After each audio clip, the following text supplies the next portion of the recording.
Sin embargo, hoy vamos contigo a desenmascarar todo el pensamiento falso para entender cuándo sí es válido, cuándo no es válido, para evitar una trampa muy importante, la trampa de quedar estancados en esa programación de estancamiento que a veces lleva a la gente a una apatía total donde no pueden avanzar porque todo el tiempo se están quejando o están renegando o están intolerantes frente a la diferencia del otro, ¿sí? Entonces, ¿cuándo sí y cuándo no? Y ahí empezamos y a partir de este momento, micrófonos todos tuyos. Gracias nuevamente. Gracias a ti. Y interesante reflexión la que traes. O sea, yo pienso que tanto la intolerancia como la queja y como todos los atributos que estamos viendo son válidos cuando nosotros nos hacemos conscientes de ellos. Bien, ahí son válidos. ¿Por qué? Porque podemos verlos, podemos observarlos, porque en realidad no son ni buenos ni malos, porque si estamos diciendo que no hay dualidad, en realidad lo que nosotros, ¿por qué tenemos intolerancia? ¿Por qué tenemos queja? Por un tema de programación. Es válido cuando nosotros lo podemos observar. Y no es válido, podríamos decir que no es válido, cuando no lo podemos observar, está subconsciente y es programado y es automatizado. Ahí es donde viene el mayor sufrimiento, porque la persona va intolerante con todo, que ahora lo vamos a desarrollar, o quejándose con todo, y no lo observa, no lo ve. Y no lo quiere ver quizás también, porque se hace negación. Entonces ahí es cuando podríamos decir que viene el mayor sufrimiento por estos atributos. ¿Bien? O sea, a veces entramos en esa dinámica sin darnos cuenta. También podríamos decir que tenemos épocas, ¿no? También, sí, hay épocas. O que hay situaciones que nos llevan al límite y entonces ya se nos mete esto como para entrar en una posición a la defensiva, ¿o por qué sucede? Sí, depende de las circunstancias. Es verdad que todas las circunstancias y las experiencias de la vida también tienen ese objetivo, sacar a flote este sistema de pensamiento. Obviamente cuando una persona está en una, vamos a llamarle así, un momento difícil, una crisis, quizás puede estar mucho más aferrado a su sistema de pensamiento y puede estar mucho más intolerante. O también cuando está en una crisis, no sé, por ejemplo, está viviendo en un país y ese país vive una crisis, vive protestas, vive cambios de gobierno, vive inflación o corrupción o narcotráfico, robos, y ahí uno puede caer, es una época que cae en la queja, quizás. Entonces parte de una inconformidad, ¿sí? Que está muy común por estos días en cualquier lugar del mundo. De ahí parte. Sí, todo este sistema de pensamiento está en todos lados. Es el sistema de pensamiento del mundo, se dice. Es como que es el más masivo. Lo hablábamos también la vez pasada, por eso es el que más vende, ¿no? Muchas películas, muchas series y muchos medios de comunicación también emiten ciertos mensajes porque saben que con el morbo del miedo, con el morbo de la negatividad, con el morbo del catastrofismo, bueno, en YouTube, por ejemplo, nosotros lo vemos. Yo me acuerdo cuando tenía el canal y que estaba mucho por YouTube, cuando hay un vídeo que dice, bueno, se viene el fin del mundo, así en rojo, todo rojo, y te das cuenta, y después ves las visualizaciones y tiene quizás 5 millones de visualizaciones. Sí, total, ahora después vemos otro vídeo que dice cómo despertar la conciencia y vivir en paz y plenitud, y nos llama mucho la atención porque dice, no, eso no, ahí no hay morbo, no hay emoción, no hay nada.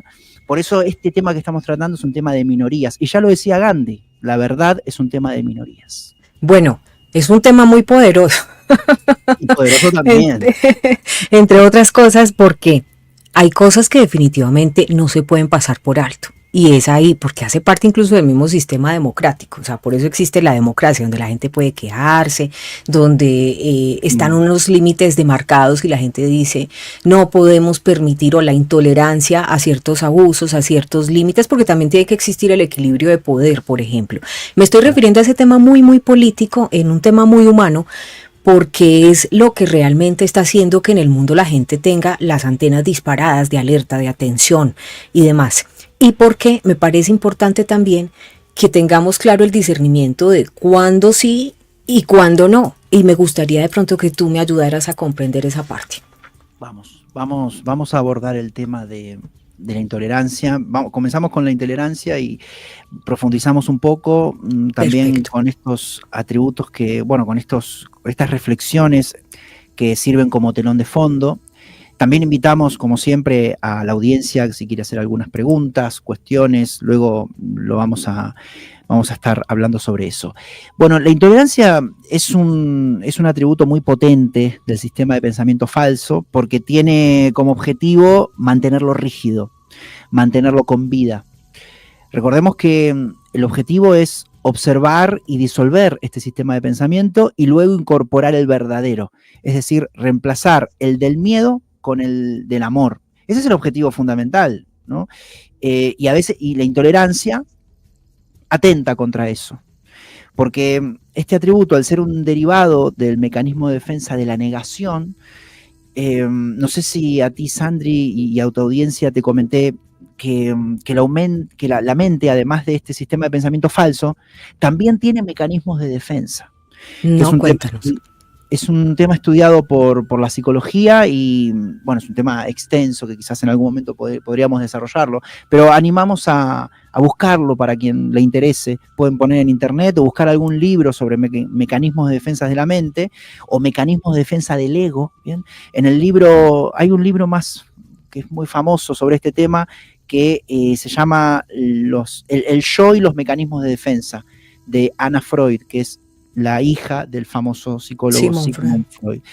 Que claro, Freud hizo un trabajo excelente sobre el tema del subconsciente y el inconsciente y sueños, pero claro, la hija siguió con este tema y elaboró los mecanismos de defensa del yo, ¿no? Es un libro un tanto técnico, pero muy útil, ¿no? Y la intolerancia funciona así. O sea, lo que no está alineado a mi sistema, es decir, al mecanismo de defensa de la negación, a lo que no está alineado mi sistema de pensamiento, lo rechazo para que el sistema de pensamiento se mantenga vivo. Porque la persona, claro, tiene apego a causa del miedo, a causa del miedo que muera el propio sistema de pensamiento. Porque recordemos también que esto de sanar la mente, limpiar la mente, despertar, expandir la conciencia, el paso 1 básico es la disolución de la personalidad programada o ego, o mente programada o mente egoica. Entonces, la intolerancia permite a la persona no incorporar nuevas ideas, nuevos pensamientos, nuevas ideologías, nuevas culturas, nuevas personas. La intolerancia nos cierra, impide la expansión de la conciencia, porque la conciencia, ¿cómo se expande? Que justamente también lo estábamos hablando inbox, ¿no? Antes de salir al aire. Que tu canal, que es tan diverso, aporta a la expansión de la conciencia, ¿no? Porque la conciencia se expande así, aceptando la realidad, integrando toda la realidad, viviendo las experiencias al máximo, extrayendo aprendizajes de las experiencias. Entonces, la intolerancia en ese sentido nos juega en contra. Intolerancia hacia qué podemos tener, cómo se manifiesta la intolerancia, para darle ejemplos, ¿no? A la audiencia, hacia ideas, hacia personas, hacia acciones. Hay personas que no hacen determinadas acciones porque, no sé, piensan que no son cosas que se tienen que hacer, entonces tienen intolerancia a hacerlas por un tema de estatus quizás, o determinados trabajos que la persona no realiza también por asociaciones egoicas. Intolerancia a cultura de otros países, intolerancia a personas de otros sexos, razas, religiones, partidos políticos, etc. Entonces el mensaje que quiero dar con toda esta introducción es que obviamente va a estar en el antídoto, ¿no? En lo que vamos a ver, que es suavizar el sistema de pensamiento y fluir con la realidad y aceptar e integrar, conocer sobre diversos temas, y eso obviamente suaviza el sistema de pensamiento y uno va teniendo menos miedo. Que a veces se puede dar también que las personas rechacen esos códigos desconocidos, bien sea en una personalidad diferente, lo que mencionabas, una cultura distinta, un país distinto, un modo de pensamiento distinto, y la reacción es rechazarlo tajantemente, radicalmente. También puede ser por pereza mental, O sea, por tomarse, estoy siendo muy franca, por no querer tomarse el tiempo para tratar de escuchar y entender al otro, procesar la información y de pronto hacer un balance de análisis y decir, saco esto, esta otra parte es un beneficio de inventario, esto me resuena y lo voy a estudiar más, lo voy a pensar más. Puede haber una pereza mental ahí y por eso lo más Sí, cómodo es rechazar y ser intolerante y yo soy así, sí, punto. sí, porque en lo profundo también el ego está, como está programado en el miedo, nos lleva a una pereza mental, porque quiere quedarse en lo que es la famosa zona de confort. Todos estos temas que estamos hablando de expandir la conciencia y sanar el sistema de pensamiento, se hacen con una habilidad muy avanzada que tiene el ser humano, que es la voluntad. La voluntad, la iniciativa, son la libertad. Bien, entonces son cosas, son atributos concienciales, son atributos elevados. Y claro,